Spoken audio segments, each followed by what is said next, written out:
Insiden pilot dan kopilot Batik Air yang tertidur saat penerbangan dari Kendari ke Jakarta yang membuat pesawatnya harus keluar jalur pada saat itu, kita lanjutkan perbincangannya saudara bersama dengan pengamat penerbangan Gary Suyatman dan juga ada pilot senior yang sudah bergabung sama kami Pak Hanafi Herlim. Selamat sore Pak Herlim, sehat selalu. Selamat sore, sehat alhamdulillah Mbak. Pak Herlim, melihat apa yang terjadi di insiden pesawat Batik Air ini, KNKT kan menyebut bahwa insiden pilot dan co-pilot Batik Air yang tertidur itu karena tidak ada panduan yang rinci terkait dengan daftar pemeriksaan pribadi atau biasa disebut I'm safe gitu ya. Nah, itu tuh sebenarnya seperti apa sih Pak? Harusnya ketika pilot dan co-pilot itu akan terbang memastikan kondisi fisiknya atau mungkin kalau tadi dibilang dia kelelahan akhirnya tertidur.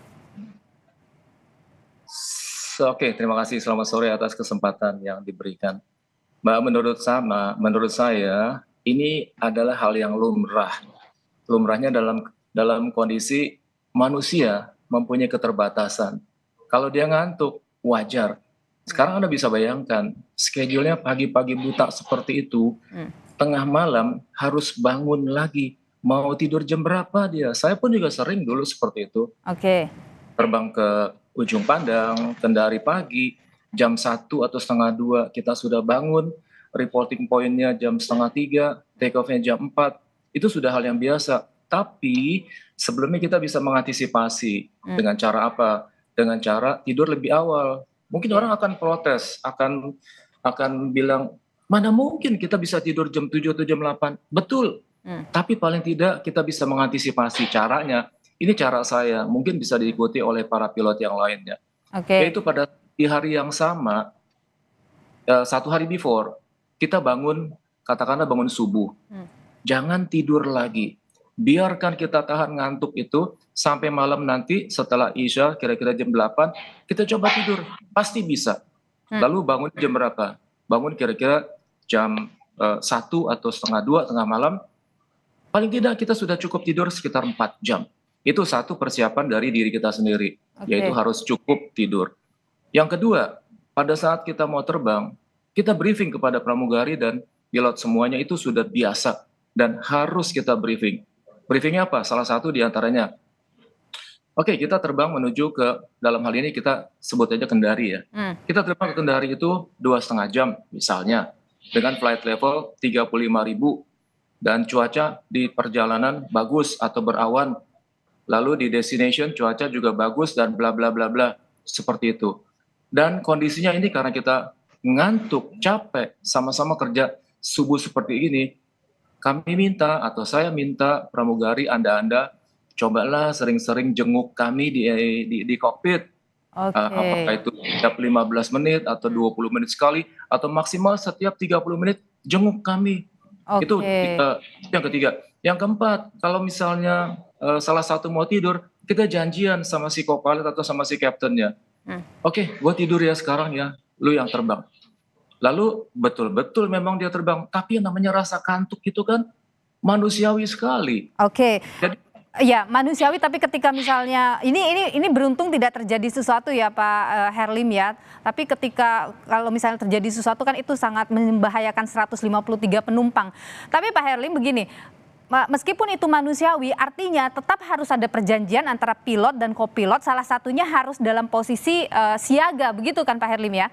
Betul sekali. Tapi seperti saya katakan tadi, manusiawi itu bisa saja karena apa? Karena dia sendirian, traffic di atas juga lagi sepi, banyak bengongnya. Lalu dia mau ngambil kesibukan apa? Mau kesibukan denger, nggak ada yang didengerin. Mau dilihat, semua di depan juga gelap, nggak ada yang dilihat. Mau diobrolin, nggak ada yang diajak ngobrol. Akhirnya dia kesepian. Dan dalam posisi seperti itu, apakah memang pramugari boleh keluar masuk ke kokpit misalnya untuk mengecek kondisi atau mengajak berbicara pilot dan co-pilotnya? Sangat boleh. Itu kan atas perintah kita juga. Tolong ya, saya ditemenin nanti supaya saya nggak ngantuk. Ya ajak ngobrol apa aja. Supaya kita tetap terjaga, selalu awake seperti itu. Kalau dibiarkan sendiri, ya kejadiannya seperti ini. Jadi kalau misalnya kejadian yang kemarin, menurut Anda itu artinya tidak ada komunikasi antara baik pilot co-pilotnya dengan awak penerbangannya, begitu Pak Herlim ya?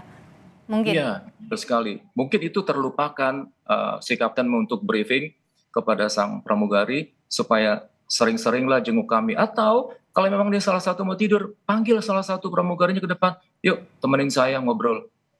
Oke. Supaya dia terjaga terus. Oke, Pak Herlim, sebenarnya ada aturan kah misalnya sepengalaman Anda sebagai pilot senior, berapa lama power nap itu bisa dilakukan oleh baik pilot atau kopilot dalam durasi penerbangannya? Tadi maksudnya apa? Power nap? Ya, tidur yang tadi itu, yang istirahat sebentar itu. Oh, oke. Itu bisa kita lakukan, tapi kadang-kadang kita maunya tidur sejenak, tapi bisa juga kebablasan.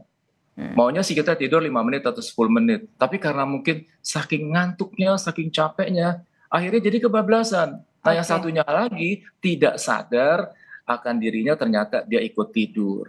Oke, tapi pemeriksaan pribadi terkait dengan kondisi pilot atau awak pesawat begitu ketika sebelum terbang itu memang dilakukan oleh maskapai sebelum terbang, Pak Herlim? Biasanya kami hanya cek tensi berapa, lalu oksigen tubuh berapa. Cuma itu yang kami bisa cek, yang lain tidak bisa. Oke, Pak Gary, kalau menurut Anda sekarang ini kan Batik Air sudah menonaktifkan pilot dan kopilotnya. Begitu juga Kemenhub, Menteri menyatakan, Menhub menyatakan bahwa ada teguran keras yang diberikan kepada maskapai. Apakah itu cukup? Singkat saja Pak Gary. Untuk sementara iya. Kita harus ingat investigasi masih berlanjut, KNKT itu masih preliminary report, jadi masih banyak hal yang belum mereka ungkapkan yang masih dalam investigasi.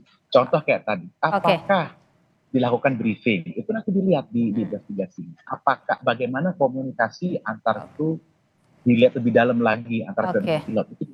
Oke, baik, kita nantikan tentu proses investigasi masih berjalan. Terima kasih Pak Gary Suyatman dan juga pilot senior Pak Hanafi Herlim. Sehat selalu, terima kasih sudah berbagi pandangan di Kompas Petang.